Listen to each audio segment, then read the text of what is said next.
Salut à tous, c'est Mickaël, j'espère que vous allez bien. Aujourd'hui, on va parler d'un sujet qui est extrêmement important, c'est l'OSINT et la lutte contre la pédocriminalité. Est-ce qu'il est possible de s'engager facilement et dans quelles conditions on doit le faire? Alors, je ne suis pas un expert en OSINT et la preuve, c'est que j'avais fait une interview avec un expert du domaine que je vous mettrai dans la description. On avait parlé un peu de ces questions-là et un peu des limites et bien sûr des pratiques qui pouvaient être faites et qui ne pouvaient pas être faites. Parce que bien sûr, dans l'OSINT, vous devez travailler dans un cadre légal, c'est extrêmement important.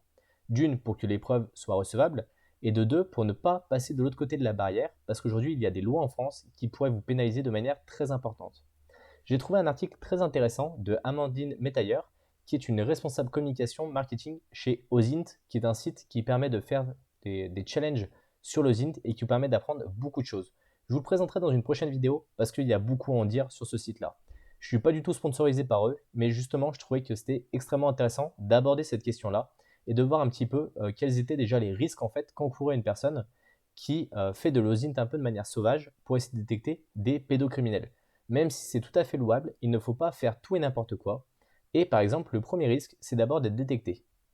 Si par exemple, vous faites de l'OSINT et que vous ne le faites pas forcément de la meilleure manière et qu'un pédocriminel vous identifie, vous pouvez avoir des conséquences qui sont dans la vie physique. Quelqu'un va essayer de vous chercher à vous nuire et par exemple, il peut essayer de s'attaquer à vos proches et c'est des personnes qui ont globalement comment dire, pas forcément une même conscience que vous pouvez avoir s'ils en sont arrivés à ce niveau-là. Et donc, vous pouvez vous retrouver dans des positions qui sont très difficiles. Et par exemple, on peut venir vous casser des choses chez vous, on peut essayer de vous intimider. Donc vraiment, faites très attention si vous devez faire ça. Ensuite, vous pouvez devenir en fait une victime, alors que ce n'était pas du tout le sujet en fait de base. Mais comme ils aiment à le rappeler, effectivement, c'est que ce n'est pas des enfants de cœur que vous avez en face de vous.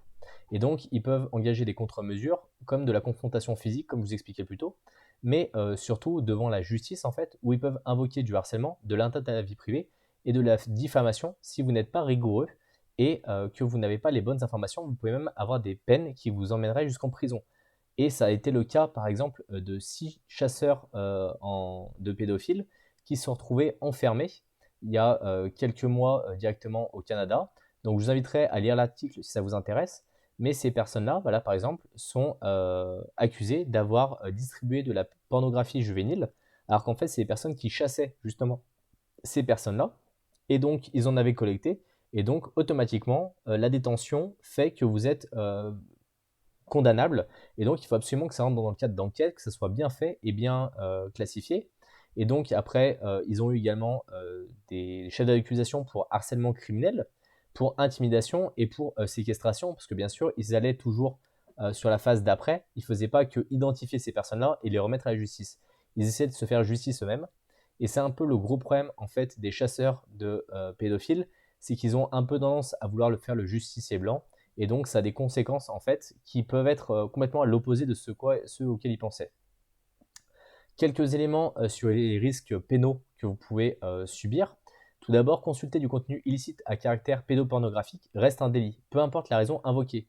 Donc, si vous allez sur un site où il y a des informations à caractère pédopornographique, même si vous, votre objectif, c'est de dénicher les personnes qui les consultent, bah, globalement, vous êtes sous le coup du code pénal avec 5 ans d'emprisonnement et jusqu'à 75 000 euros d'amende.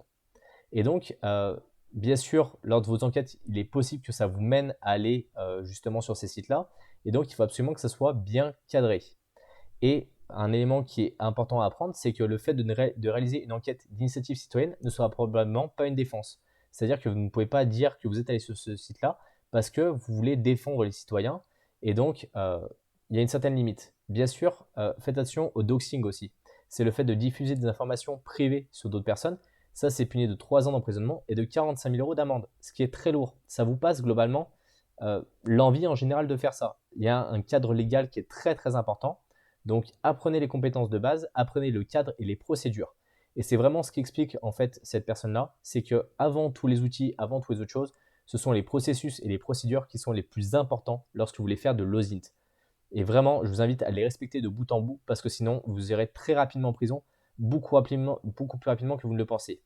Bien sûr, en général, quand vous faites ça et que vous voulez faire un petit peu justice, c'est que vous voulez rentrer dans un certain cadre éthique, mais en France, c'est illégal de faire justice soi-même. Bien sûr, les règles d'OSINT diffèrent d'un pays à l'autre. Donc en fonction du pays dans lequel vous êtes, vous n'aurez pas forcément les mêmes sanctions. Et certains éléments aussi à prendre en compte, c'est qu'il ne faut pas mettre les victimes dans une position dans laquelle elles ne souhaiteraient pas être. Par exemple, les afficher publiquement en tant que pédophiles, parce que potentiellement, ça peut avoir un impact directement sur leur entourage. Et eux, ils sont strictement pour rien, que ce soit les parents, les enfants, les voisins et autres. Ils n'ont pas demandé en fait à être exposés publiquement à ce genre de choses. Et donc, il faut faire absolument attention à ce que vous allez faire et à ne pas rentrer dans du doxing. C'est vraiment le plus important. Après, bien sûr, en tant qu'osinter débutant, vous pouvez perdre de l'information en fonction de ce que vous faites, si vous les stockez mal, si vous les classifiez mal, si vous ne corrélez pas forcément les bonnes informations.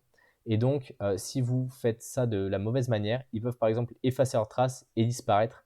Et là, par exemple, toutes les données qui peuvent être accessibles au public via des réseaux sociaux ou différents profils, bah, globalement vont disparaître. Et vous pouvez, par exemple, impacter une enquête judiciaire qui était en cours, qui surveillait ces personnes-là depuis un certain temps et qui essaie de trouver des preuves les plus fiables et les plus valables, en tout cas devant un juge, pour pouvoir les faire condamner. Donc faites très attention où vous mettez les pieds, parce que vous pouvez vous retrouver dans un endroit que vous ne souhaiteriez pas. Et pareil, si jamais vous forcez, on va dire, les personnes à aller consulter un certain type de contenu, à vous répondre sur certaines questions, et ben potentiellement il se peut que les preuves soient rejetées en fait au tribunal, et en plus ça lui donnera une défense derrière le jour où il y aura d'autres preuves qui seront amenées contre lui. Donc vraiment évitez de faire ça et faites vraiment très attention. Après, je sais que j'en ai pas mal parlé avec un de mes amis en fait qui fait ce genre de choses pour des enquêtes judiciaires. Et en fait, lui, ce qu'il expliquait, c'est qu'effectivement, le risque psychologique est omniprésent et c'est extrêmement important. La première chose, en fait, d'un point de vue risque psychologique, c'est déjà, vous pouvez vous tromper de cible et détruire la vie de quelqu'un avec un soupçon qui est infondé si vous avez fait une mauvaise recherche, que vous avez corrigé une mauvaise information. Mais surtout, en fait, c'est pour votre équilibre psychique à vous. Parce que quand vous allez naviguer en fait dans les méandres de l'âme humaine, où vous êtes dans des endroits qui sont hyper sombres avec des gens qui sont confrontés à des choses auxquelles vous n'auriez même pas d'idée en fait d'aller vous confronter à ça, et que leur réalité elle est complètement biaisée, elle est complètement éclatée. Globalement, faites vraiment très attention à ça. Ça peut vous marquer de manière irréversible de savoir un peu les horreurs en fait que l'homme est capable de faire. Et bien sûr, après, il y a des traumatismes en fait qui sont restés. Alors, ils ont mis tout un tas de liens en complément, donc je vous inviterai à aller voir si ça vous intéresse. Mais il y a des personnes qui sont devenues complètement fous à cause de ça. Euh, il y a quelques guidelines en fait à suivre qui sont assez intéressantes, qui sont diffusées directement par Europol. Il y a un document qui fait 7 pages que je vous inviterai à aller voir. Alors je ne sais pas pourquoi là ce soir il a décidé de ne pas charger, mais voilà, il est là. Et donc ça explique les droits des enfants, comment ça se passe, quels sont les scénarios, comment remonter les informations, si jamais vous avez détecté ce type de choses, quels sont les traumatismes que ça peut engendrer. Donc vraiment, je vous invite à le lire, c'est assez intéressant. Après, bien sûr, aujourd'hui, il y a pas mal de formations qui sont disponibles. Ce sont des formations qui ont différents buts, qui ont différents objectifs en fonction de là où vous voulez aller les faire. Eux, ils mettent en avant, bien sûr, leur formation à eux, ce qui est tout à fait normal, hein, c'est l'objectif de ce type d'article-là. Mais le plus important, c'est déjà d'avoir des bases en cybersécurité, connaître les lois qui existent, avoir des notions en juridique et bien sûr de pouvoir évoluer de manière la plus sereine possible. Donc d'essayer de trouver un cadre légal, d'essayer de trouver une association qui fonctionne déjà dans cette thématique-là ou une société qui pourra vous accompagner et vous dire ce que vous devez faire, ce que vous ne devez pas faire et comment vous devez le faire. Dans une des prochaines vidéos, je pense que je parlerai de la méthodologie de l'OSINT, comment on peut faire ça de manière la plus structurée possible pour que vous puissiez au moins bien débuter dans cette thématique-là. Je vous invite tout de suite à mettre un like et à vous abonner pour ne pas rater la suite de nos vidéos en cybersécurité. Dites-moi si les sujets d'OSINT vous intéressent, si vous voulez qu'on creuse plus ce sujet ou si c'est un sujet qui vous passionne moins.